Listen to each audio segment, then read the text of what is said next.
Please do subscribe to Prajabheri News Channel.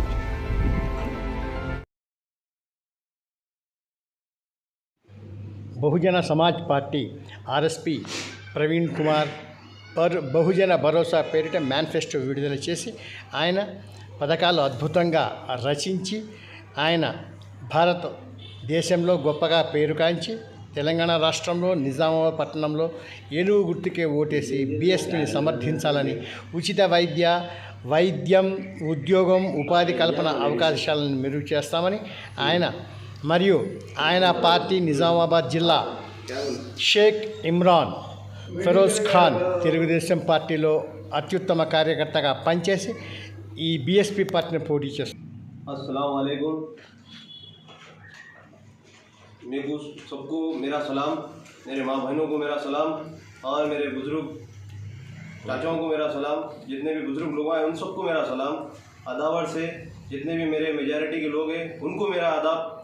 मैं आप लोगों से गुजारिश करना चाहता हूँ, मेरे को जो बीएसपी पार्टी से एमएलए टिकट दिया गया है, आप लोग निज़ामाबाद की शान रखते पर, निज़ामाबाद का नाम रखते पर एक बच्चे को जो चांस दिया गया है बीएसपी पार्टी में उसका नाम रोशन कीजिए और निज़ामाबाद में अपने एक बच्चे को जिताकर आप निज़ामाबाद की शान रख दीजिए। यहाँ के इधर के उधर के लोग आए उनको जिताए, हमारे निज़ामाबाद का नाम होने वाला नहीं है, वो ही जीत लेंगे, जो जिधर है उधर चल जाएंगे। हमारा निज़ामाबाद जो कल भी था और आज भी वही रहेगा। डेवलप करना है तो हमारे निज़ामाबाद की कोई आगे निकलना चाहिए, आगे बढ़ना चाहिए। जो मौका मुझे दिया गया है आर एस परवीन साहब की तरफ से और हमारे गणेश अन्ना की तरफ से, उन लोगों का मैं शुक्रिया अदा करना चाहता हूँ कि जो मुझे उन लोगों का काबिल समझे और ये टिकट के लायक समझे। और ये टिकट मेरे को निज़ामाबाद से अर्बन से हमारे गणेश अन्ना मेरे को बहुत मेहनत करके उन्होंने टिकट दिलाए, मैं उनका भी बहुत दिल से शुक्रिया अदा करता हूँ। और उनका भी बहुत, अपने गंगाधर अन्ना है उनका भी मैं बहुत दिल से शुक्रिया अदा करता हूँ, बहुत मेहनत की है मेरे हाथ से जो टिकट दिलाने के लिए। फिर और एक बात मैं आप लोगों से कहना चाहता हूँ कि अपन ये पार्टी वो पार्टी अगर अपन काम करेंगे तो निज़ामाबाद में जो मौका मुझे दिया गया है वो फिर से एक बार मौका अपन निज़ामाबाद को खो देंगे। हम एक दिमाग से, एक अपने अंदाज से जिसको वोट डालना है, आपका कीमती वोट, मैं ऐसा नहीं बोल रहा हूँ कि मुझे ये वोट डालिए बोल के, कि जिसको आपको दिल में जो सही लगा उसे ही वोट डालिए। आपका वोट वेस्ट मत करिए, मैं आप लोगों से गुजारिश करता हूँ। आज हम देख रहे हैं निज़ामाबाद की हालत। निज़ामाबाद 10 साल से टीआरएस गवर्नमेंट के एमएलए साहब निज़ामाबाद को डेवलप के नाम पे पीछे लेके चले गए। डेवलप ज़ीरो डेवलप है। मैं गणेश गुप्ता साहब को पूछना चाहता हूँ कि आप क्या अपनी सूरत दिखा के वोट मांगना चाह रहे हैं? निज़ामाबाद को क्या कहना चाह रहे हैं? जैसा 10 साल पीछे कर दिए और वैसे ही 10 साल पीछे करेंगे या 5 साल पीछे करेंगे? मैं आप लोगों को ये कहना चाहता हूँ, आर एस परवीन साहब एक ऑफिसर है, उन्होंने आप ऑफिसर रहते पर पब्लिक की सेवा करने के लिए इस्तीफा देके ये पार्टी को ज्वाइन किया गया है। और सार का ये है कि उन्होंने तेलंगाना को एक सुनहरा तेलंगाना बनाएंगे और ऐसे एक पढ़े लिखे वाले आदमी को, एक एजुकेटेड आदमी को, एक ऑफिसर को जब अपन सीएम बनाएंगे तो हमारे तेलंगाना में क्या क्या डेवलप नहीं होगा, हर चीज़ आर एस परवीन साहब डेवलप करेंगे। और हमारे माँ बहनों के लिए एक से एक स्कीम निकाले आर एस परवीन साहब, जो उनके मैन्युफैक्चर में देखेंगे आप तो इतने अच्छे स्कीम से हमारे माँ बहनों के लिए हर चीज़ की सहूलत रखी उसमें। आप लोग आर एस परवीन साहब को एकदम हायर मेजॉरिटी से जिता के उनको भी सीएम बनाने की कोशिश कीजिए। और मुझे निज़ामाबाद से जो मौका दिया गया है आर एस परवीन साहब की तरफ से और यहाँ के पार्टी के लोगों की तरफ से, मेरे को जो भरोसा करके जो टिकट दिया गया है, आप लोग निज़ामाबाद की शान रख के, मेरे माँ बहनों से मेरी गुजारिश है कि मुझे निज़ामाबाद से भारी एक्सप्रेस से जिता के दिखाइए। और मैं ये कहना चाहता हूँ आप लोगों से, हम कांग्रेस, टीआरएस या बीजेपी ये अगर हम करेंगे, ये पार्टियां जो है टीआरएस हो दो, कांग्रेस हो दो, बीजेपी हो दो, सिर्फ लड़ने झगड़ने के काम के हो गए, डेवलप के नाम पे कुछ नहीं। खाली इन लोगों को क्या है बोले तो हम सत्ते में आना, तुम सत्ते में आना, इनके जुनून एक ताकत बन चुकी है। हम आगे निकलेंगे तो हम फख्र से कहेंगे हमारी पार्टी जीती बोल के। हमें ये बोलने वाला नहीं चाहिए, हमें हमको तेलंगाना को डेवलप करने वाला चाहिए, हमारे निज़ामाबाद को डेवलप करने वाला चाहिए। टीआरएस हुकूमत जीती तो फिर से कहेंगे हम तेलंगाना में हम जीते, कोई पार्टी हमारे सामने मुकाबला करने वाली नहीं रही। हमको ये बोलने वाला आदमी नहीं चाहिए, हमें हमारे तेलंगाना को सुधारने वाला आदमी चाहिए। अभी तक ये अपन 10 साल तेलंगाना को पीछे कर चुके हैं, ना किसी को जॉब है, ना किसी को रोजी है, ना किसी को रोटी है, सिर्फ उनके ही घर को उन्होंने आगे बढ़ा रहे, बेटा बेटी दामाद उन्होंने ही आगे लेकर रहे। हम जहाँ के वही हैं, तेलंगाना के नाम पे तेलंगाना को जिता के उन्होंने बोले कि हम दलित को सीएम बनाएंगे, हम उसको ये करेंगे, मगर कुछ नहीं भाई, सीएम तो उन्होंने ही है, सीएम उन्होंने ही बोलने वाले पीछे रह चुके हैं, आगे लड़ने वाले पीछे रह चुके हैं। और जो जंग लड़के सामने तेलंगाना होना बोल के आए, उन्होंने आज उनका नाम नहीं है, निशान नहीं है, ना उनके घर को कोई एक बुला के एमएलए सीट तक नहीं दिया गया है। मैं ऐसे लोगों से मैं बोलना चाहता हूँ कि ऐसे लोगों को हम जिता के तेलंगाना की शान और जो लड़के जो तेलंगाना के लिए जो अपनी बलिदान दिए, जो शहीद हुए, फिर से उनको अपन क्या नीचा दिखेंगे मेरे भाई? हाँ, उन लोग अभी जो शहीद हुए हमारे लिए शहीद हुए, तेलंगाना के लिए शहीद हुए, यहाँ के केसीआर साहब के लिए नहीं, कविता मैडम के लिए नहीं, क्या केटीआर साहब के लिए नहीं, हमारे तेलंगाना के लिए शहीद हुए। वैसे लोगों को हम तेलंगाना के नाम पे जो वोट मांग रहे, उन लोगों को बहरी एक्सप्रेस से नीचे गिरा दीजिए, उनको हमको आगे लाने की जरूरत नहीं है। हम 10 साल देख चुके हैं उनको। ऐसे आदमी को जिताइए जो हमारे तेलंगाना को आगे लेके जाना है, हमारे तेलंगाना में एजुकेटेड बच्चों को आगे लेके जाना है। आप देख सकते हैं मेरे भाई, तेलंगाना में और तेलंगाना की तो बात आप छोड़ दीजिए, हमारे अर्बन निजामाबाद की बात देखिए, कितने नौजवान बच्चे एजुकेटेड, उसके अंदर ऑटो चलाने वाले आपको कईयों मिल जाएंगे, जो मैट्रिक पास है, जो बीए पास है, जो डिग्री कर चुका है, वो सब ऑटो चला रहे हैं आज। किस लिए? हम तेलंगाना को जीत के इसलिए लाए कि हम ऑटो चलेंगे पढ़ लिख के। कितने लोगों को जॉब मिली मेरे भाई? किसी को जॉब नहीं मिली आज तक। जो जहाँ का है वही है पड़ियाला, जो तेलंगाना और आंध्रा एक था, वही जो के दौर में था, वो भी आपके हालात में उसी है। कोई डेवलप नहीं हुआ मेरे भाई, कुछ डेवलप नहीं हुआ। हम ये चीज को मद्देनजर रखते हुए ये काम करो कि तेलंगाना में कौन सी पार्टी हमारे लिए सही रहेंगी, आप उसको वोट दीजिए, उसको जिता दीजिए। और निजामाबाद के लिए, अर्बन के लिए जो आदमी आपको सही लगा उसे वोट दीजिए मेरे भाई। ऐसा नहीं जीत लिए हम भाग गए, वैसा मत कीजिए। निजामाबाद को फिर से 5 साल पीछे मत लग जाइए आप। हमारे निजामाबाद में डेवलप लाइए मेरे भाई, वैसे एमएलए को जिताइए जो अपने ही देश, अपने ही गांव में, अपने डिस्ट्रिक्ट में नहीं सुधार सके तो हमारे निजामाबाद को क्या सुधारेंगे? हाँ, और जो जीत के 10 साल दुबई, लंदन इधर फिरने वाले हैं, असेंबली में आज तक नजर नहीं आए, वैसे आदमी को हम जिताएंगे क्या? जो बिजनेसमैन है उनको हम जिता के क्या करेंगे मेरे भाई? मैं आप लोगों से कहना चाहता हूं, मैं आप लोगों के बीच में रहने वाला हूं, आपके सामने पला बड़ा हुआ हूं। आप लोग एक ख्याल रखिए, निजामाबाद की शान रखिए, एक बार मुझे मौका दीजिए मेरे भाई। मैं आप लोगों से गुजारिश करता हूं, मेरे माँ बहनों से, मेरे बुजुर्ग चिचों से, कि मेरे को एक बार जिता के आप लोग निजामाबाद की शान रखिए।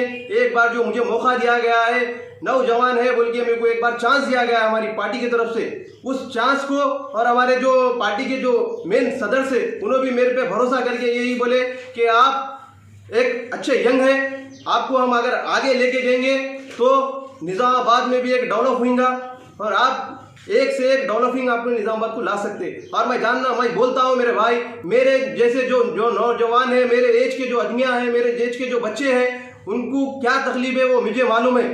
हम एक बड़े आदमी को जिता के, एक बड़े इसको बोल के हम उसके सामने जाके बात नहीं कर सकते मेरे भाई, हम उसके सामने आवाज नहीं उठा सकते, साफ बोल के हाथ बन लेके डरना पड़ता। वही आप मुझे जिताओ, मेरे सामने आप हक से बोल सकते हैं, मेरा दोस्त, मेरा भाई, मेरे को आप आके बात कर सकते। वही अपन अगर कोई बड़े आदमी को जो मिनिस्ट्री कर चुका है, जो एमएलए बन चुका है, हम उसके सामने आवाज नहीं कर सकते मेरे भाई। मैं आप लोगों से कहता हूँ, आप मेरे को चार तरफ देखे सो है, निजामाबाद में मैं आपके साथ रहा सो, आप मेरे को आके मेरा कॉलर पकड़ के पूछ सकते भाई आप ये काम करो, तो मैं ये काम करके दिखाऊंगा आपको। ऐसा नहीं कि हम जिता दिए भाग दिए, वैसा चार्ट नहीं है मेरे भाई। मैं निजामाबाद में रहने वाला हूँ, एक निजामाबाद डिस्ट्रिक्ट में अंदर अर्बन में रहने वाला हूँ। आप लोग देख समझ के अपना वोट दीजिए। और एक बात कहना चाहता हूँ मैं, जो कांग्रेस पार्टी आप लोग कह रहे हैं, कांग्रेस पार्टी रेवंत रेड्डी साहब को जब हमारे मौलानों ने जब जाके ताज पहनाया गया है तो वो ताज निकाल के फेंक दिए। मैं कहता हूँ रेवंत रेड्डी साहब से, ना अभी सीएम है आप पीसीसी है, खाली पीसीसी रहते पर आप जो हरकत करे वो निजाम अपने मुसलमानों के ऊपर बहुत बड़ा झटका पहुंचा दिए साहब। और हमारे मुसलमानों को मैं ये कहना चाहता हूँ, क्या रेवंत रेड्डी साहब ताज पहनाए बोल के उनको नहीं मालूम था? क्या रेवंत रेड्डी साहब को हमारे मौलाना गुलकोशी कर रहे बोल के नहीं मालूम था? वो जानबूझ के ताज निकाल के फेंक दिए मेरे भाई। वैसे लोगों को अगर हम सीएम बनाएंगे, फिर से तेलंगाना में हिंदू मुसलमान के नाम पे झगड़े होंगे, हिंदू मुसलमान के नाम पे वोट बांटेगा। मैं ये कहना चाहता हूँ, ये लड़ाई बंद कीजिए। हमारे आरएस परवीन साहब को आप देख सकते हैं, हिंदू नहीं, मुसलमान नहीं, सिख नहीं, सिखाई नहीं, किसी को भी हर को अपना भाई समझ के लेके चलते हो, हर को अपना दोस्त, अपना एक क्लोज फ्रेंड के जैसा चलते। ऐसा नहीं कि साहब मैं बड़ा हूँ, आप एमएलए है, उन्होंने ये है, वैसा नहीं है। सबको एक साथ ले लेके गले में हाथ डाल के आरएस परवीन साहब अपने साथ लेके चलते। हम वैसे आदमी को अगर जिताएंगे तो जितने भी ग्रेजुएट लोग हैं, सार खुद ग्रेजुएट है, सार खुद एक ऑफिसर है, आईपीएस है, उनको खुद मालूम कि जो आदमी को जो जहाँ तक पढ़ा उसको जो ड्यूटी देना है वो सबको मालूम है। वैसे अगर आदमी को अपन जिताएंगे तो इंशाअल्लाह ताला तेलंगाना के अंदर कोई बेरोजगार रहने की सवाल ही नहीं रहेगा। क्योंकि भाई ये देखो, कम लिखे पढ़े लिखे आदमियों को तो हम जिता के देख लिए, 10वीं पास, 7वीं पास, 11वीं पास उन लोगों को तो हम जिता के देख लिए। एक आईपीएस को जिताएंगे तो तेलंगाना के हालात क्या रहेंगे, तेलंगाना में क्या सुधारेगा, ये आप लोगों को अच्छी तरीके से समझ होना चाहिए। और हमारे जितने भी नौजवान बच्चे हैं, ग्रेजुएट लोग हैं, उनको भी ये समझ होना चाहिए। आईपीएस ऑफिसर को हम उनकी पार्टी को सपोर्ट करेंगे तो हमारे तेलंगाना के क्या हालात रहेंगे, क्या डेवलपमेंट होंगे। हम वैसे लोगों को जिता के आगे बढ़ा के हमारे तेलंगाना में एक बार फिर से सुनहरा तेलंगाना बनाने की कोशिश करेंगे। ऐसा नहीं बंगार तेलंगाना बोल के, बंगार तेलंगाना के नाम पे सिर्फ उनका ये घर गोल्ड से भर लेने की चीज़ा नहीं है। आरएस परवीन साहब एक गरीब घर से आगे निकले सो है, एक गरीब घर से आईपीएस बने सो है। वैसे लोग को अगर हम बनाएंगे तो गरीब का दर्द क्या है उन्हें मालूम रहेगा, गरीब की सोच क्या है उनको मालूम रहेगा। जब आरएस परवीन साहब के मैं अल्फाज सुनता हूँ तो मुझे एकदम ऐसा महसूस होता है कि आरएस परवीन साहब को हम सीएम बना के रहेंगे। आरएस परवीन साहब हमेशा पब्लिक के बारे में, पब्लिक के सेवा के बारे में सोचते। मैं जब भी पार्टी ऑफिस जाता हूं कि आरएस परवीन साहब को ये मैं पूछा हूं तो आरएस परवीन साहब एक ही बात बोले मेरे को कि आप वोट घरे घर जाके समझा के वोट लेने की कोशिश कीजिए। पैसे से वोट नहीं मिलने वाला मेरे भाई, करोड़ों का भी खर्चा अगर कर लिए तो पब्लिक के दिल में जो रहा उसी वोट गिरेगा। अगर हम करोड़ों का भी खर्चा लगा लिए तो वोट गिरने वाला नहीं है। अगर पब्लिक के दिल में ये अच्छा आदमी है, ये हमारा आदमी है, ये हमारा बच्चा है बोल के अगर वोट देंगे तो निजामाबाद की शान रहेंगी। और मेरे को जो मौका दिया गया है आरएस परवीन साहब की तरफ से, जो मौका दिया गया है, आप निजामाबाद में मुसलमानों की तरफ से एक शान रख के दिखा दीजिए मेरे भाई। एक बच्चे को टिकट बुला के देना ये मामूली बात नहीं है। कोई पार्टी इतना जल्दी कोई बच्चे को 30 साल की उम्र में टिकट देना वो तो कोई मजाक नहीं है। आरएस परवीन साहब को भी मालूम है कि ये बच्चा आगे ले जा सकता, निजामाबाद की हालत को सुधरा सकता बोल के सार मेरे को बुला के ये टिकट का चांस दिया गया है। मेरे साथ कईयों लोग रन में थे, कईयों लोगों के नाम थे, फिर भी सर एक बार मेरे को मौका देंगे। निजामाबाद से मुसलमान बच्चा है, माइनॉरिटी का बच्चा है, अगर इनको हम चांस देंगे तो निजामाबाद के हालात सुधरेंगे। ऐसा नहीं कि आप हिंदू मुसलमान कहे कि जो पार्टी लोग निकल रहे हैं वो पार्टी को अगर सपोर्ट करेंगे फिर से हमारे हालात हिंदू मुसलमान में रहेंगे, हिंदू मुसलमान में तकसीम कर देंगे अपने को। ऐसी पार्टी को वोट दीजिए आप जो सेक्युलर पार्टी है। आरएस परवीन साहब ये हिंदू ये मुसलमान ये क्रिश्चियन ये सिख कभी नहीं करे, सबको अपना भाई लेके भाई समझ के चले। वैसे आदमी को अगर आप जिताएंगे तो हमारे निजामाबाद तेलंगाना की आवाम के लिए भी मैं कहना चाहता हूँ कि हमारे अच्छे से अच्छे आने वाले फीचर्स रहेंगे। और हमारे जो मैन्युफैक्चरिंग में भी है इसमें आप देख सकते हैं सार क्या क्या इसमें डेवलपिंग के लिए और हमारे तेलंगाना के लिए रखे।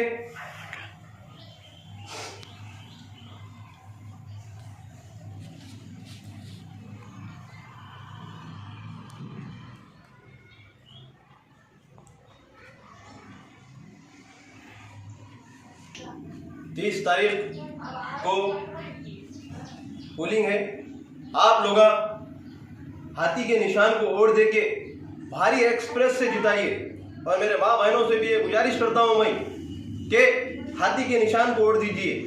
ऐसा नहीं Congress party, TRS party, BJP party बोल बोल के हम पीछे हो जाए। एक मौका मेरे को दिया गया है 30 तारीख के दिन भारी एक्सप्रेस से वोट डाल के ये पार्टी को जिताइए। ऐसा नहीं कि मैं जीता, अगर हम जीते तो आप लोग सब हमारे साथ निजामाबाद की शान रख देंगे। आप लोगों से गुजारिश है कि हाथी के निशान को वोट दीजिए। और जितने भी लोग सुन रहे हैं उनको भी मेरा शुक्रिया। और जो कीमती वक्त निकाल के जो चैनल्स रिपोर्टर्स जो मेरे आगे जो मेरा रिपोर्ट जो मेरी न्यूज़ लिया गया है उनका भी मैं शुक्रिया अदा करता हूँ। जितने भी सोशल मीडिया के मेरे भाई हैं, नौजवान मेरे दोस्त हैं, उनको भी मेरी ये गुजारिश है कि सोशल मीडिया के ज़रिए से ये अपने अपने ग्रुपों में ये जो वीडियो मैं शेयर करना चाह रहा हूँ, इस वीडियो को आप लोग आगे अपने ग्रुपों में बढ़ाइए और निज़ामाबाद में एक जज्बा पैदा कीजिए कि हमारे लिए ये जो है पार्टी सही है बोल के आप लोग आपके ग्रुपों में, जितने भी ग्रुप से आपके ग्रुपों में ये वीडियो शेयर कीजिए और आप लोग मेरे को हेल्प कीजिए। Please do subscribe to Prajabheri News Channel.